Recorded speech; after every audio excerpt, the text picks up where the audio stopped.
pertanyaan berikutnya. Gimana sih kriteria yang lo tetapkan teman prioritas A lo, VVIP misalnya, very important person seperti apa? Terus teman prioritas B dalam kurung VIP seperti apa? Lalu yang nggak layak jadi teman itu seperti apa sih?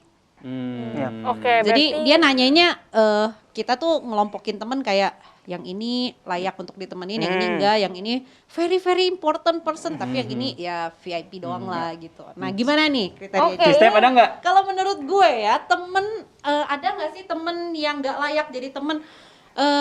Gue tetap percaya ya Tuhan itu menciptakan manusia itu kan baik ya dan sebagai makhluk sosial, it's mean semua orang itu harusnya bisa untuk menjadi temen gitu. Kalau menurut gue ya, cuman memang bukan berarti kita langsung ngomong wah ini kayaknya nggak cocok deh jadi temen gue, nggak bisa begitu juga sih, karena siapa kita gitu ya berani nentuin dia layak atau tidak. Kalau menurut gue itu sih.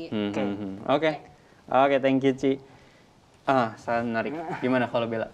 Ya simpel aja sih, pas dengar pertanyaannya kayak udah langsung kayak yang maksudnya kita boleh memilih teman tapi jangan ngejudge orang gitu loh, kayak maksudnya ya kalau misalnya kita tahu, maksudnya kalau kita misalnya udah ngerasa nih kita udah berinteraksi terus ternyata emang nggak cocok, ya udah maksudnya mau gimana lagi emang nggak bisa nggak cocok, dan maksudnya kita boleh untuk memilih teman. Tapi kalau untuk ngejudge kayaknya dia nggak cocok deh buat jadi teman gue, ya itu nggak boleh gitu loh, karena maksudnya ya setiap orang layak kok untuk jadi ditemenin gitu loh. Jadi siapa kita maksudnya berhak untuk ngejudge kayak oh ini orang kayaknya nggak layak buat ditemenin, nggak layak buat gini-gini. Menurut aku sih kayak gitu sih. Menurut gimana Dis? Ya betul sih, sama sih sebenarnya. Poin simpelnya adalah ya semua orang layak jadi teman. Dan tadi udah jelasin sama Cister juga bahwa ya dia itu yang kita misalnya kita judge atau apapun, ya dia juga ciptaan Tuhan sih. Kita juga ciptaan Tuhan, nggak ada bedanya gitu. Itu sih. Cuman kan maksudnya dunia ini ada cocok sama nggak cocok betul. aja gitu.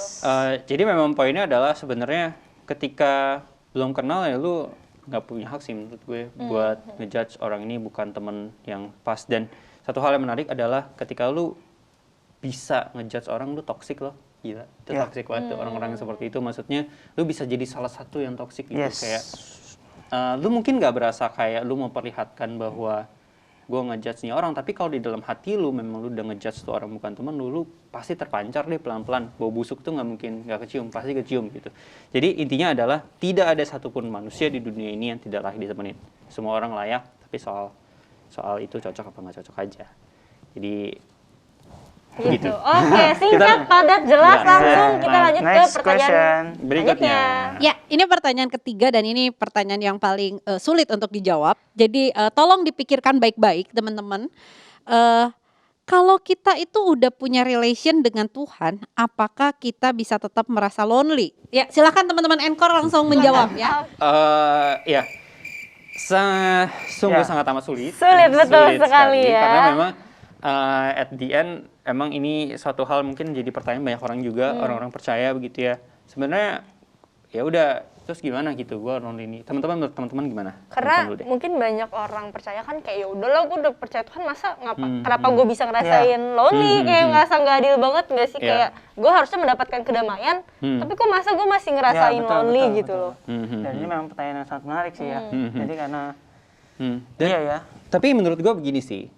Menurut gue apakah mungkin? Menurut gue mungkin banget. Betul, jelas mungkin. Jelas mungkin. Kenapa mungkin? Karena emang kalau teman-teman cari di Alkitab juga Tuhan nggak pernah janji hidup lu lancar-lancar aja. Betul. Ya kan?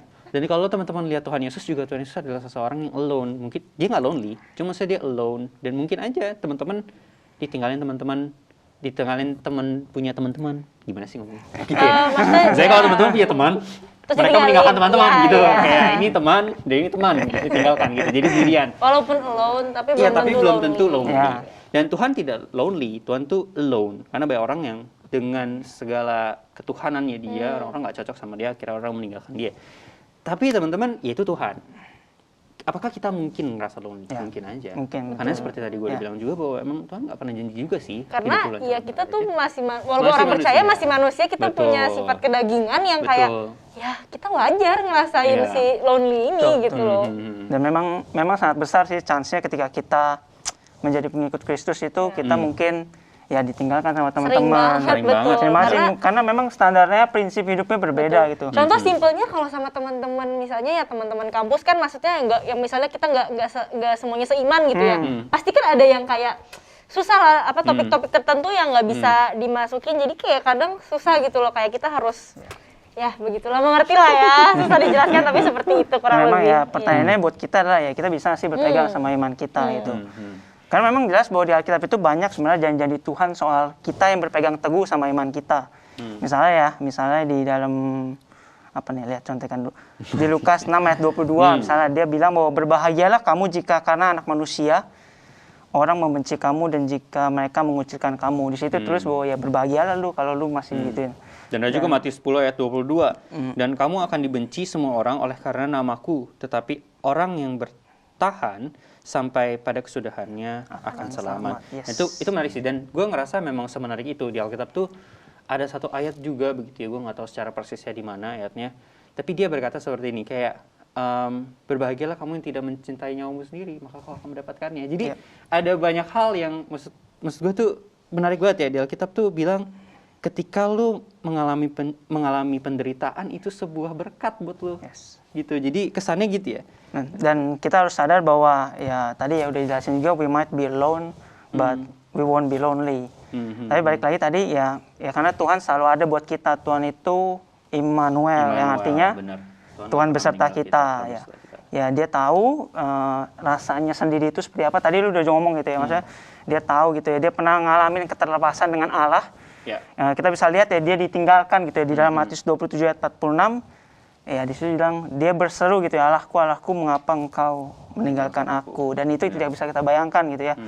Lalu ada banyak juga ayat-ayat yang ngomong misalnya ya di Yohanes 15 ayat 18 dia ngomong, jikalau dunia membenci kamu ingatlah bahwa ia terlebih dahulu membenci aku daripada kamu. Jadi ya sebenarnya ya dunia udah benci dia dulu gitu sebelum kita. Dan ada lagi di Yesaya 53 malah dia menjelaskan bahwa ya Tuhan itu di-reject. Di ayat 4 ditulis bahwa ia dihina dan dihindari orang. Dan memang Tuhan tahu betul gitu ya bahwa rasanya sendiri itu seperti apa, rasanya ditinggalkan itu seperti apa. Tapi menarik begini, orang dunia selalu melihat loneliness itu sebagai suatu hal yang negatif. Yep. Ya kan? Tapi sebagai kita orang yang percaya sebenarnya ada something yang kita bisa lihat bright side-nya nggak sih dari lu ngerasain loneliness ini? Dan ini ada satu artikel yang menarik yang pernah gue baca. Dia judulnya udah bagus gitu ya, The Gift of Loneliness. Ini dia ditulis sama Shana Shuti. Shuti ya. Ntar bisa langsung tulis ya. Shana Scott. Shana Scott. Shana Shuti. Ya dia ngomong, dia jelasin sih dalam artikel itu banyak ya. Dia bilang, kapan terakhir kali lu orang merasa sendiri? Apakah lu orang pas berdiri di antara 5.000 orang gitu ya? Lalu dia mengutip salah satu penulis gitu ya, Henry Nouwen, and dia tulis bahwa ya we may find our loneliness not only tolerable but even fruitful. Jadi maksudnya bahkan di dalam kesendirian itu kita bisa, tadi lu bilang ya, kita bisa menerima. Justru sebenarnya itu bisa menjadi salah satu cara yang dipakai Tuhan untuk menyadari bahwa kok maksudnya gue ada buat lu gitu. Dan ya itu sih maksudnya salah satu cara yang dipakai Tuhan untuk menyadari bahwa ya Tuhan ada kok buat kita, Tuhan dekat sama kita gitu. Justru dengan keloneliness-an itu kadang-kadang kita bisa ngerasakan kasih Tuhan lebih dalam. Yes. Dibanding kita di tengah-tengah banyak orang, kita ngerasa bahwa semua fine-fine aja. Kayak gitu ya. Nah, tapi sebenarnya terakhir menjadi pertanyaan adalah gini. Oke, kita udah banyak bahas nih soal lonely. Kita ngebahas soal apa sih loneliness, apa sih, kenapa sih bisa begitu. Dan pertanyaan terakhir adalah, sebenarnya salah nggak sih gue kalau ngerasa lonely? Penasaran kan sama jawabannya? Yuk nonton part 3-nya.